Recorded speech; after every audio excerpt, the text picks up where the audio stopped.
జగన్ లాంటి అవినీతిపరుడి పాలనలో ఉద్యోగ నియామకాలలో స్కామ్ జరగడంలో ఆశ్చర్యమేమీ లేదు. కానీ దానితో పాటు ఒక భయంకరమైన కుట్రకు జగన్ ప్లాన్ చేశాడు. అది తలుచుకుంటేనే అమ్మో అనిపిస్తుంది.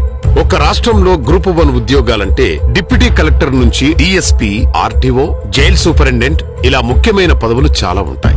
ఒక్క మాటలో చెప్పాలంటే రాష్ట్ర పాలన మొత్తం వీళ్ల చేతుల్లోనే ఉంటుంది. అటువంటి కీలకమైన పదవుల్లో అవినీతి పరులు, నేర మనస్తత్వం కలిగిన తన మనుషులను కూర్చోబెడితే అధికారంలో ఉన్నా లేకపోయినా రాష్ట్ర పాలనా వ్యవస్థ మొత్తం తన చేతుల్లో ఉంటుంది. రాష్ట్ర ప్రభుత్వం స్థానంలో తన నేర సామ్రాజ్యమే రాష్ట్రాన్ని ఏలుతుంది. ఇది జగన్ ప్లాన్. ఒకటో రెండో కోట్లు పెట్టి ఉద్యోగంలోకి వచ్చినవాడు నిజాయితీగా ఎలా ఉండగలడు? తప్పకుండా అడ్డదారులు తొక్కుతాడు. అది కూడా ఉన్నత పదవిలో ఉంటాడు కాబట్టి వ్యవస్థ మొత్తాన్ని నాశనం చేస్తాడు. చూశారా? ఆలోచిస్తేనే ఎంత భయంకరంగా ఉందో. అదే గ్రూప్ 1 పేరిట జగన్ ప్లాన్ చేసిన కుట్ర. ఒక రకంగా చెప్పాలంటే దేశ ద్రోహం.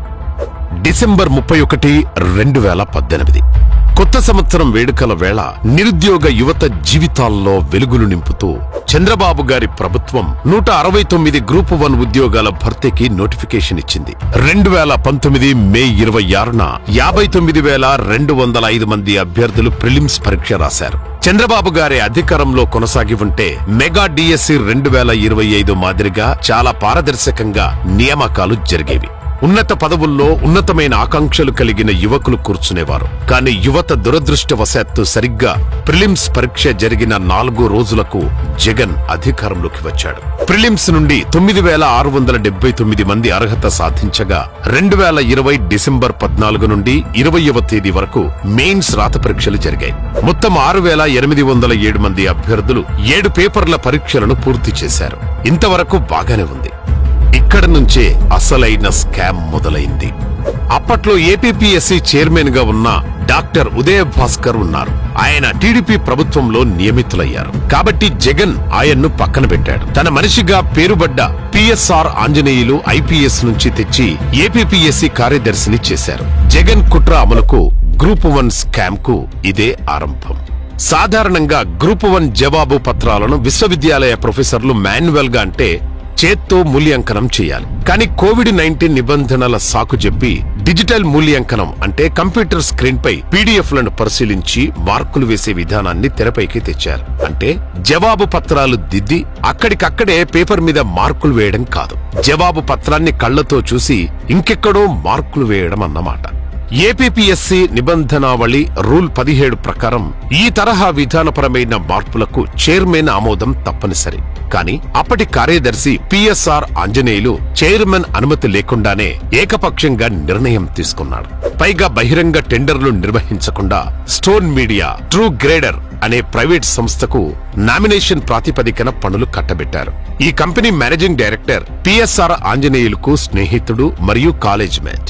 ఈయన 2021 జనవరి 25న ప్రతిపాదన సమర్పిస్తే మరుసటి రోజు రిపబ్లిక్ డే కాబట్టి దాన్ని జనవరి 27న ఆంజనేయులు ఆమోదించి వర్క్ ఆర్డర్ ఇచ్చేశాడు. అంతా ఆఘ మేఘాల మీద జరిగిపోయింది. ఇప్పుడు పేపర్ దిద్దే వాళ్ల విషయానికొద్దాం. ఏపీపీఎస్సీ ఆఫీస్ మాన్యువల్ ప్రకారం ప్యానెల్ ను యూనివర్సిటీల నుండి తీసుకోవాలి. కానీ నిబంధనలకు విరుద్ధంగా ప్రైవేట్ స్కూళ్లు, కాలేజీలలో పనిచేస్తున్న టీచర్లు, లెక్చరర్లను 158 మందిని తీసుకుని ప్యానెల్ లిస్టు రెడీ చేసి ఆమోదించారు. ఇదే అక్రమం అనుకుంటే ఇందులో మళ్లీ ఇంకో అక్రమం ఏంటంటే ఈ 158 మందిలో కేవలం 72 మందికి మాత్రమే బాధ్యతలిచ్చారు. కానీ అక్రమాల కోసం ప్యానెల్లో లేని 25 మందికి ఇతర పనులు అంటూ అనధికార వ్యక్తులకు పురమాయించారు. వీరిలో 10వ తరగతి, ఇంటర్మీడియట్ చదివిన వారు, ఎలక్ట్రీషియన్లు, డ్రైవర్లు, గృహిణీలు కూడా ఉన్నారు. ప్యానెల్లో లేని వ్యక్తులు కూడా మూల్యాంకనం చేసి డబ్బు తీసుకున్నారు.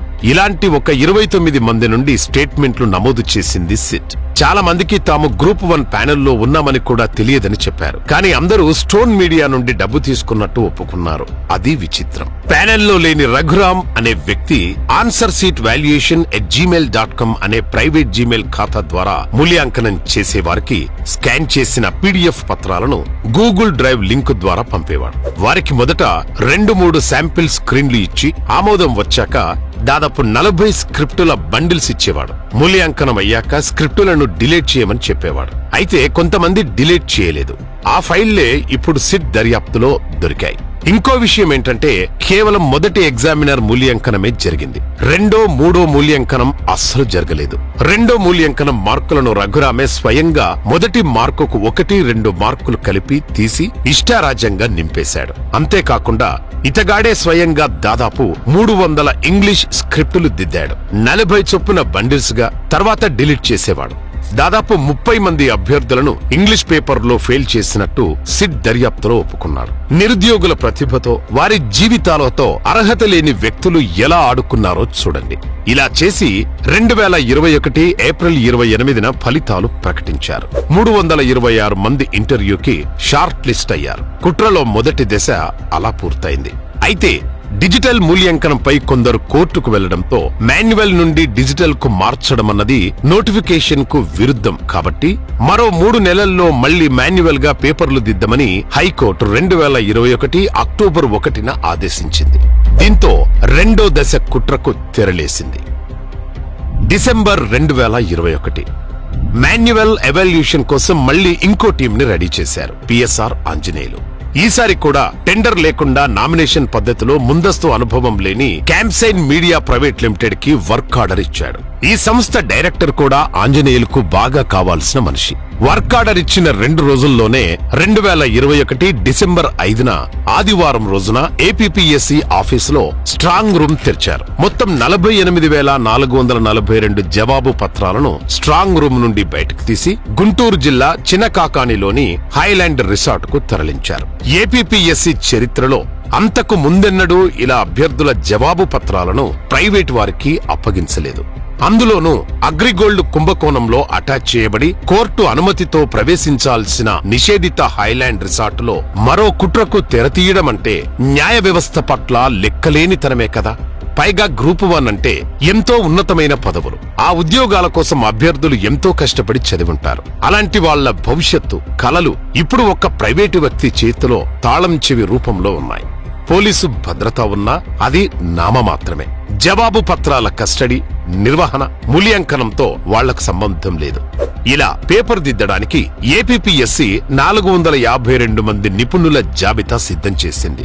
కానీ ఆ జాబితాలోని ప్రొఫెసర్లను సిట్ విచారించినప్పుడు తమకు ఏ సమాచారం రాలేదని, తాము ఎలాంటి మూల్యాంకనం చెయ్యలేదని 52 మందికి పైగా ప్రొఫెసర్లు ధృవీకరించారు. ఏపీపీఎస్సీ ఇచ్చిన లిస్టును జగన్ మనిషి పిఎస్ఆర్ ఆంజనేయులు పట్టించుకోకుండా పక్కన పడేశాడు అనడానికి ఇదే నిదర్శనం. మరి పేపర్లు దిద్దిందెవరు? ఎవరో తెలిస్తే మీరు నోరెళ్లబెడతారు. సెక్యూరిటీ గార్డులు, ప్రైవేట్ టీచర్లు, ఎలక్ట్రీషియన్లు, డేటా ఎంట్రీ ఆపరేటర్లతో కూడిన 66 మంది టీంని క్యాంప్సైన్ సంస్థ పట్టుకొచ్చింది. ఏపీపీఎస్సీ సెక్రటరీ ఆంజనేయులు ఆదేశాల మేరకు 5 మంది ఏపీపీఎస్సీ అధికారులు హైలాండ్ రిసార్ట్ వెళ్లి డేటా ఎంట్రీ ఆపరేటర్లకు ఓఎంఆర్ షీట్ ఎలా నింపాలో, ఎక్కడ సంతకాలు చేయాలో నేర్పించి వచ్చారు. ఇంతకు ముందు డిజిటల్ ఎవాల్యూషన్ లో వచ్చిన మార్కుల జాబితాను రఘురాం అనే వ్యక్తి తయారు చేసిన విషయం తెలిసిందే. ఇప్పుడు అదే రఘురాం ముందటి డిజిటల్ మూల్యాంకనం మార్కుల ఆధారంగా ఎక్సెల్ లిస్టు తయారు చేసి ప్రింటౌట్లు ఏపీపీఎస్సీ అధికారులకిచ్చాడు. వారి సూచన మేరకు 66 మంది డేటా ఎంట్రీ ఆపరేటర్లు జవాబు పత్రాలు తెరవకుండానే ఆ మార్కులను కొత్త ఓఎంఆర్ షీట్ లో బబుల్ చేసి ఎగ్జామినర్ 1, ఎగ్జామినర్ 2, స్క్రూటినైజర్, క్యాంప్ ఆఫీసర్ కాలంలలో సంతకాలు పెట్టేశారు. సిట్ నివేదిక దీన్ని స్పష్టంగా ఫోర్జరీ మరియు నకిలీలు అని పేర్కొంది. ఇలా మార్కులు వేసి సంతకాలు పెట్టిన వాళ్లలో డ్రైవర్లు కూడా ఉన్నారు. అంటే ఒక గ్రూప్ 1 అభ్యర్థి తలరాతను ఒక డ్రైవర్ రాశాడన్నమాట. ఇంకా అక్కడ ఎన్ని అక్రమాలు జరిగాయో చూడండి. ఏపీపీఎస్సీ నియామకాల ప్రకారం ఓఎంఆర్ స్లిప్లలో వైట్నర్ వాడకూడదు. కానీ 169 స్లిప్లలో వైట్నర్ ను వాడి మార్కులు తుడిచేశారు. ఈ పనుల కోసం క్యాంప్సైన్ మీడియాకు మొత్తం 1,14,32,312 రూపాయలను చెల్లించారు. ఇందులో 20,06,000 ప్రత్యేకంగా జప్తులో ఉన్న రిసార్ట్ వాడకం కోసం హైదరాబాదులో ఉన్న బ్యాంకు ఖాతా ద్వారా 5 వాయిదాల్లో 2021 డిసెంబర్, 2022 ఫిబ్రవరిల మధ్య చెల్లించారు. 2022 ఫిబ్రవరి 19 స్కామ్ 3వ దశ. డీజీపీగా పనిచేస్తున్న జగన్ సొంత మనిషిగా వివాదాస్పద అధికారిగా పేరుపడ్డ గౌతమ్ సవాంగ్ ను ఏపీపీఎస్సీ చైర్మన్ పదవిలో కూర్చోబెట్టాడు జగన్. గ్రూప్ 1 స్కామ్ కుట్ర మొత్తం జగన్ అమలు చేసిందే అనడానికి ఇదే నిదర్శనం. గౌతమ్ సవాంగ్ బాధ్యతలు స్వీకరించిన వెంటనే ఏపీపీఎస్సీ సభ్యులతో సమావేశం నిర్వహించి గతంలో జరిగిన డిజిటల్ మూల్యాంకనం, హైలాండ్ మాన్యువల్ మూల్యాంకనం రెండింటినీ సమీక్షించాడు. జగన్ ఆదేశాల ప్రకారం ఇంకెవరికైనా అడ్డదారిలో పోస్టులు ఇవ్వడానికి ఏదైనా ప్లాన్ ఉండి ఉండవచ్చు. అందుకే హైలాండ్ లో జరిగిన మూల్యాంకనం ప్రతిపాదికగా ఫలితాలు ఖరారు చేయడానికి గౌతమ్ సవాంగ్ అంగీకరించలేదు. దాంతో ముచ్చటగా మూడోసారి మూల్యాంకనం మాన్యువల్ గా చేపట్టాలని నిర్ణయించాడు. ఇక్కడ ఒక అనుమానాస్పద పరిణామం చోటు చేసుకుంది. చైర్మన్ సవాంగ్ హైలాండ్ మూల్యాంకనాన్ని తిరస్కరించిన తర్వాత ఈ మూల్యాంకనాన్ని నిర్వహించిన అప్పటి సెక్రటరీ పిఎస్ఆర్ ఆంజనేయులు హైలాండ్ కు సంబంధించిన ఫైళ్లు, గోప్యమైన నోట్ ఫైళ్లు, డిజిటల్ రికార్డులన్నింటినీ స్వయంగా తన ఆధీనంలోకి తీసుకున్నారు. ఈ వ్యవహారంలో ప్రధాన పాత్రధారి అయిన వ్యక్తే రికార్డులను తన వద్దకు తీసుకున్నాడు అంటే అవకతవకలు జరిగాయని రుజువైనట్టే కదా. ఇక ఈ మూడో మూల్యాంకనం చేపట్టడానికి సంబంధించిన ఏపీపీఎస్సీ దగ్గర ఎలాంటి అధికారిక రికార్డ్, తీర్మానం, ఫైల్ నోటింగ్ లేదా పరిపాలనా ఉత్తర్వు లభించలేదు. కారణాలు వివరించే ఏ ఒక్క డాక్యుమెంట్ కూడా నమోదు కాలేదు. దానికి తోడు హైలాండ్ లోనే అసలైన ఓఎంఆర్ షీట్లను ఉపయోగించడంతో విజయవాడ మూల్యాంకనం కోసం కొత్తవి అవసరమయ్యాయి. దీంతో 2022 మార్చి 9న డేటాటెక్ మెథడాక్స్ ప్రైవేట్ లిమిటెడ్ సంస్థకు ప్రింటింగ్ ఆర్డర్ ఇచ్చారు. అంటే అభ్యర్థులు రాసిన అసలైన ఓఎంఆర్ షీట్ పక్కన పడేశారన్నమాట. ఎన్ని నాటకాలో, ఎన్ని దారుణాలో చూడండి. ఈ కొత్త షీట్లను ఏపీపీఎస్సీ అధికారులు డాటాటెక్ ప్రతినిధుల సహాయంతో స్టేప్లర్ల ద్వారా అసలు జవాబు పుస్తకాలకు జోడించారు. అభ్యర్థుల అత్యంత సున్నితమైన బార్ కోడ్ డేటాను ప్రైవేట్ కంపెనీకి అప్పగించే క్రమంలో భద్రతకు సంబంధించి ఎలాంటి అవగాహన ఒప్పందం కూడా కుదుర్చుకోలేదు. ఈ మూడో మూల్యాంకనాన్ని విజయవాడలో 3 వేరువేరు క్యాంపులలో నిర్వహించారు. మార్చి 25, 2022న మూల్యాంకనం ప్రారంభమైంది. అయితే అదే రోజు 57 మంది ఎగ్జామినర్ల పేర్లు, సంస్థలు, మొబైల్ నంబర్లతో కూడిన కాలేజియేట్ ఎడ్యుకేషన్ కమిషనర్ జారీ చేసిన రహస్య ప్రాసెసింగ్ వాట్సాప్ లో లీక్ అయ్యాయి. లీక్ అయిన జాబితాలోని 47 మంది ఎగ్జామినర్లు నేరుగా మూల్యాంకనంలో పాల్గొన్నారు. సిట్ వీరందరినీ విచారించింది. ఈ విచారణలో దారుణమైన నిజాలు బయటపడ్డాయి. ఉదాహరణకి సోమశేఖర్ అనే ఎగ్జామినర్ సిట్ అధికారులతో చెప్పిన దాని ప్రకారం హాల్ టికెట్ నంబర్ 27030267 స్లిప్ పై అతను 99 మార్కులిస్తే తర్వాత ఎవరో దాన్ని 86కు మార్చారు. ఆ మార్పులు చేసిన సంతకాలు అతనివి కావు. ఇది వీడియోగ్రఫీ సమక్షంలో బిఎన్ఎస్ఎస్ సెక్షన్ 183 ప్రకారం ప్రమాణం చేసి మెజిస్ట్రేట్ ముందు సోమశేఖర్ స్పష్టంగా చెప్పిన విషయం గ్రూప్ 1 అభ్యర్థుల భవిష్యత్తుతో జగన్ ప్రభుత్వం ఎలా ఆడుకుందో చూడండి.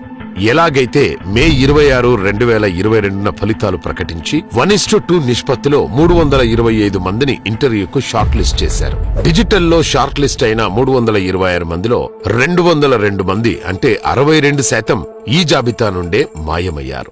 దీంతో ఎంపిక కాని 202 మంది అభ్యర్థులు జూన్ 13న కోర్టుకు వెళ్లారు.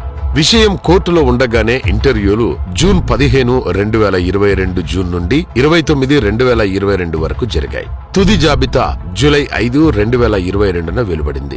ఎంపికైన 165 మంది సెప్టెంబర్ 30, 2022న షరతులతో కూడిన ఉత్తర్వుల కింద ఉద్యోగాల్లో చేరారు. కోర్టుల్లో కేసులు అలా నడుస్తుండగా హైలాండ్ వ్యవహారం ఏంటని 2023 జనవరిలో కోర్టు అడిగింది. అబ్బే అక్కడ అలాంటి మాన్యువల్ మూల్యాంకనం జరగలేదు అంటూ కోర్టుకు అబద్ధం చెప్పారు. మరి 1,14,00,000 ఎందుకిచ్చారు అంటే లాజిస్టిక్స్, ప్రిపరేషన్ వర్క్స్ కి ఇచ్చామని కోర్టునే మోసం చేశారు. కానీ వాళ్ళిచ్చిన వర్క్ ఆర్డర్ లో మాత్రం మాన్యువల్ ఎవాల్యుయేషన్ కోసమని రాసుకున్నారు. సిట్కి ఇలా దొరికిపోయారన్నమాట. అంటే వ్యవస్థను జగన్ ఎంత భ్రష్టు పట్టించాడో చూడండి. చివరికి 2-3 మూల్యాంకనాలు చట్టవిరుద్ధం, అక్రమం అంటూ 2024 మార్చి 13న కోర్టు ప్రకటించింది. మే 26, 2022న నాటి జాబితాను రద్దు చేసి కొత్తగా మెయిన్స్ పరీక్ష నిర్వహించాలని, కనీసం 2 నెలల తయారీ సమయం ఇచ్చి 6 నెలల్లో రిక్రూట్మెంట్ పూర్తి చేయాలని ఆదేశించారు. షరతులతో విధుల్లో చేరిన వారికి మార్చి 31, 2024 డివిజన్ బెంచ్ ఇంటరిమ్ స్టే మంజూరు చేసింది. సిట్ దర్యాప్తులో బయటపడిన అక్రమాలు ఇలా ఉన్నాయి. ఇది కేవలం ఏపీపీఎస్సీ ఒక్కదానికి సంబంధించిన సమస్య కాదు. ప్రభుత్వ నియామకాలపై ప్రజల నమ్మకాన్నే వమ్ము చేసిన ఉదంతం. ఇది కేవలం ఒక కుంభకోణం కాదు. ఇది వేలాది మంది యువత తమ భవిష్యత్తు కోసం పెట్టిన నమ్మకాన్ని, కష్టాన్ని, కన్నీళ్లను ఒక్క కాగితాల ఆటగా మార్చేసిన కథ. జగన్ హయాంలో దిగజారిన వ్యవస్థలకు నిదర్శనం. యువతకు జగన్ చేసిన ద్రోహం. అదే ద్రోహాన్ని జగన్ ఇప్పుడు కూడా చేస్తున్నాడు. మెగా డిఎస్సికి ఎంపికైన అసలైన ప్రతిభ కలిగిన అభ్యర్థుల ఉద్యోగాలు ఊడగొట్టడానికి కుట్రలు చేస్తున్నారు. ప్రతి నిరుద్యోగ యువకుడు గ్రూప్ 1 పై సిట్ ఇచ్చిన నివేదికను చదివి జగన్ ను ప్రశ్నించాల్సిన సమయమిది.